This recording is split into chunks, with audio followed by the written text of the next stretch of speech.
Fasa kedua 0 ke 3 tahun, fasa ke 3, 4 ke 9 tahun, fasa keempat 10, 15, ke 5, 6 ke 17 tahun dan fasa ke-6 18 tahun ke atas lah. Jadi hari ini insyaAllah kita akan kongsi satu persatu. InsyaAllah kita mulakan daripada yang pertama sekali lah, fasa pertama iaitu fasa pra perkahwinan. InsyaAllah Umi, boleh? Silakan. Okey, pra perkahwinan tadi dah kan, kita pergi kepada 0 hingga 3 tahun. Jadi ini antara sebab kenapa Umi telah bersetuju dengan Abah untuk menjadi curi rumah sebelum masa, kerana fasa 0 hingga 3 tahun adalah anak-anak memerlukan bonding yang begitu kuat dengan ibu dia. Orang cakap ibu, sebab Abah seorang yang sangat sibuk kan. Dalam family kami, Abah berperanan untuk mencari rezeki dan menunjukkan contoh kepimpinan kepada keluarga. Jadi Umi tak adalah terlampau mengharap Abah selalu ada kat rumah untuk bagi tahu beras habis, gula habis kan. Tetapi lebih kepada Umi dan anak-anak, cipta bonding daripada mereka buka mata di pagi hari hinggalah mereka tidur di malam hari. Umi lah yang cebok najis dia, bagi makan dia, suap dengan tangan sendiri, kejar dia kan, usap dia, gomol, dukung, belai dan sebagainya dengan Umi. Dan Umi akan jealous kalau anak-anak rapat dengan orang selain daripada Umi sendiri. Alhamdulillah Allah kurniakan Umi anak seorang selang setahun, 3 tahun berturut-turut. Kemudian ada gap 3 tahun, ada gap 2 tahun. Umur 30 tahun ada 5 anak laki-laki yang bermacam-macam ragam. Yang pertama hyperaktif, bukan hyper lah, overaktif, sehingga pernah seorang rakan kata, akak kalau hantar talikan ni 10 cikgu kena jaga dia seorang. Kan betapa aktifnya tu bab anak pertama.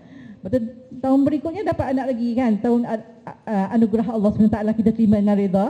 Tapi maksudnya dengan keadaan anak laki-laki yang bermacam ragam, dengan kan dia punya partner nak bergaduh tu banyak dan sebagainya, menambahkan lagi lah Umi untuk berada di rumah menjaga mereka kan, tak percaya kepada orang. Jadi ada juga kita nak buat semua benda memang tak boleh kan, especially masak dengan kemas rumah semua. Jadi kita cari penyelesaian. Macam Umi sanggup tak beli handbag ke, tak tukar-tukar baju, tapi Umi kata kat Abah, Umi nak pembantu rumah. Kan, pembantu rumah yang boleh menenangkan sikit fikiran dengan anak 5 orang yang tak erti bahasa ni. Jadi Umi cari jalan penyelesaian untuk membantu Umi dari sudut, kalau masak tu dia prepare, potong-potong semua kan, basuh, dan kita ajarlah selawat dan sebagainya. Tapi masak tu sendiri Umi yang masak, because I masak with love, masak with doa kan, masak dengan penuh kasih sayang untuk memberi pada keluarga. Ya Allah, dengan masakan yang aku masak ni kan, lembut hati anak aku kan, terang jiwa dia, tajam akal dia, mudah belajar, mudah hafal Quran. Jadi doa yang ikhlas terbaik daripada seorang ibu kepada anak-anak. Sebab tu Umi memang bab masak Umi jaga kan dengan doa-doa. Tapi nak cuci lantai, nak kemas mainan lepas tak nak main semua, yang tu kita boleh outsource pada pembantu. Tapi sekejap je lah, bila anak-anak dah macam dah besar sikit, Umi stop lah sebab mahal juga kan nak bayar tu kan. Jadi tapi Umi kata allocation untuk saya awak tak payah bagi, just untuk pembantu. Jadi lega sikit. Pernah Umi rasa sampai satu peringkat Umi mengaku, ya Allah, betul ke keputusan yang aku ambil ni kan, bila tak dapat handle kan anak-anak. Umi normal, macam juga ibu-ibu lain. Bila tak dapat handle anak-anak tantrum, bergaduh semua, pernah terfikir nak lari? Ada. Pernah fikir kata, aku ada ijazah, kenapa aku kena melalui hidup macam ni? Pernah. Perasaan tu normal, tambah dicucuk oleh kan syaitan dan sebagainya. Tapi lepas tu kita try to refresh balik, istighfar, pergi short vacation ke, cari jalan macam mana untuk menyelesaikan masalah tu. Bila kita dah reda, insya-Allah perasaan tu akan pulih dan kembali normal. Jadi untuk Umi lalui benda tu normal. Bila orang kata tak ada masa, me time tu tak ada, yes, nak duduk dalam bilik air pun genang-genung, ketuk dan sebagainya, memang kita lalui benda tu. Tapi bagaimana kita menyelesaikannya? Sebab tu ibu ni kena ada kan saluran yang kita boleh bercerita, boleh meluahkan perasaan, boleh cari solution. InsyaAllah boleh berjaya. Dan Umi ada juga anak-anak yang ada mental problem, mental sakit mental. Ada. Umi ada juga anak-anak yang degil sangat. Ada juga anak-anak yang baik, kan? Sudah dah besar. Ada juga anak-anak yang macam dia tak berbual antara adik-beradik. Ada juga. Tetapi semua tu kita boleh selesaikan, dan ada Umi berkongsi dalam buku-buku Umi, dan ada caranya, dan Umi mengalami benda tu normal. Tapi alhamdulillah dia happy ending. Tu yang kita nak beranilah. Umi berani tampil ke luar dan bercerita ada cara penyelesaian dia, dan insya-Allah is workable, insya-Allah. Jadi 0 hingga 3 tahun ni Umi tak ajar sangat. Tak adalah lebih macam bandingkan dengan anak orang lain, dah boleh baca alif bata ke ABC. Lebih pada main saja. Main memang melayan mereka lah, kerenah mereka tu kan. Fasa berikutnya baru Umi a bit serious untuk mengajar.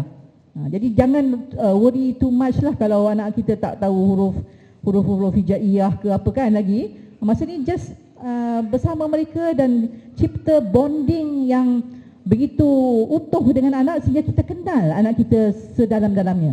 Sampai kalau air mata dia mengalir ke tepi tu, dia sakit perut. To that extent ibu tu kenal anak dia, kan? Apa pun anak dia punya mimik muka pun ibu tu tahu, kan? Anak ni sebenarnya dia senang nak didik macam ni karakter dia cepat sensitif dan sebagainya. Insya-Allah. Okey, baik. Kalau saya boleh rumuskan sikit tadi, yang fasa pertama ni banyak Umi dah cerita tadilah, macam mana Umi pilih pasangan dan sebagainya. So penting untuk ada pasangan yang sama-sama nak lahirkan anak profesional hufaz ni, insya-Allah. Tapi kita nak kata tak adalah istilah terlambat, kan? Maknanya kalau bukan bermula dari awal, dia permulaan yang baik ni dia membawa kepada pengakhiran yang baik. Tapi tak adalah istilah terlambat sebenarnya. Kalau kita tengok Rasul sallallahu alaihi wasallam pun dia kata macam mana bila mana orang ni dah beramal dengan amalan ahli syurga, kan, bainahu wa bainaha illa zira', kan, sehingga kan dia dengan syurga tu sangat hampir, orang kata selangkah lagi nak masuk ke syurga. Tapi kalau Allah takdirkan dia pergi dengan amalan ahli neraka, maka dia akan pergi dengan amalan ahli neraka. Begitu juga sebaliknya. Jadi dia tak ada istilah terlewat. Yang penting apa kita nak buat ke hadapan tu, itu yang Allah nak tengoklah. Jadi bila dapat anak 0 ke 3 tahun, kalau kita perasan tadi ya, saya suka kongsi benda ni. Sebenarnya waktu kami buat buku pertama ni, membina keluarga Profas, dia punya kata penghantar dia daripada Datuk Dr. Haji Fadilah Kamsah. Kenal ya? Yang kitanya yang tu kan. Waktu kita jumpa dia tu, sembang-sembang semua, dia katalah kat saya, Suhail, sebenarnya kalau kita nak tahu kan, anak kita ni waktu daripada dalam perut lagi, which is perut mak lah, perut saya tak ada apa sangat kan, daripada dalam perut lagi, dia dah ada karakter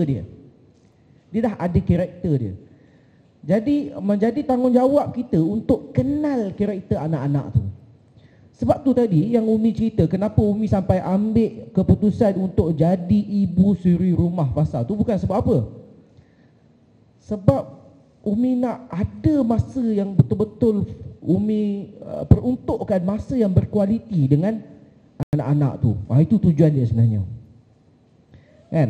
Kalau kita tengok, kita kalau boleh simpulkan tadi cerita Umi kata anak 0 ke 3 tahun ni Umi tak fokus sangat nak mengajar, nak kenal huruf hijaiyah ke apa yang Umi buat, Umi spend masa dengan dia. Kalau boleh saya keluarkan satu kata kunci, bonding dengan anak tu.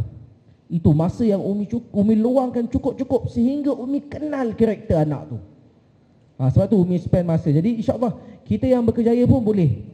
Tapi yang penting kita betul-betul kenal. Matlamat akhir ialah kita kenal karakter anak kita dengan sebenar-benarnya tanpa dia sembunyi apa-apa. Jadi penting fasa-fasa awal tu untuk kita luang masa dan kita kenal, kita bonding anak kita untuk kita kenal karakter dia tu. Kalau saya boleh bagi contoh betapa pentingnya kesan mengenali karakter anak ni kan.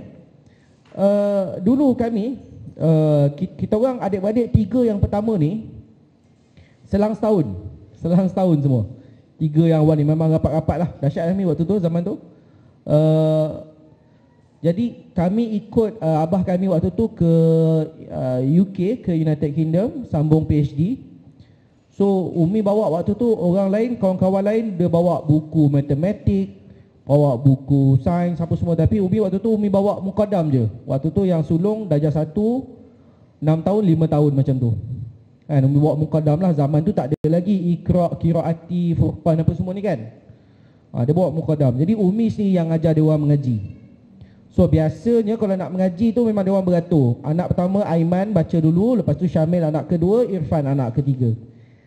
Tapi nak jadi cerita waktu tu, satu hari Syamil ni anak kedua dia sakit perut ke apa, Irfan pecut dia punya queue tu, dia punya barisan tu.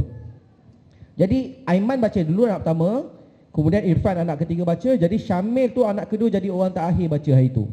So dia tak pernah ada pengalaman jadi orang paling last baca. So tengah-tengah dia mengaji kan, tengah-tengah sedap dia mengaji tu, tiba-tiba dia dengar abang dengan adik dia dah main kat belakang. Dia dah mula rasa tak sedap lah kan. Jadi tengah-tengah mengaji dia menangis. Dia menangis. Tapi Umi tak suruh dia berhenti. Umi paksa dia, suruh dia habiskan juga mengaji tu. Paksa dia pun sambil mengaji dia menangis tapi habis. Habis baca. Habis dia mengaji, dia tutup Muqaddam ni, dia pergi main dengan adik dan abang dia kat belakang. Kenapa Umi paksa dia juga? Sebab sepanjang Umi besarkan dia, Umi kenal karakter Dr. Syamil ni ialah orang yang suka cabar diri dia. Bila dia menangis bukan bererti dia putus asa, tapi bila dia menangis bererti dia tengah cabar diri dia. Sikap ni Umi pupuk daripada kecil membawa sampai dia ke besar. Bila mana dia tengok kawan dia hafal 30 juz Al-Quran dalam masa 10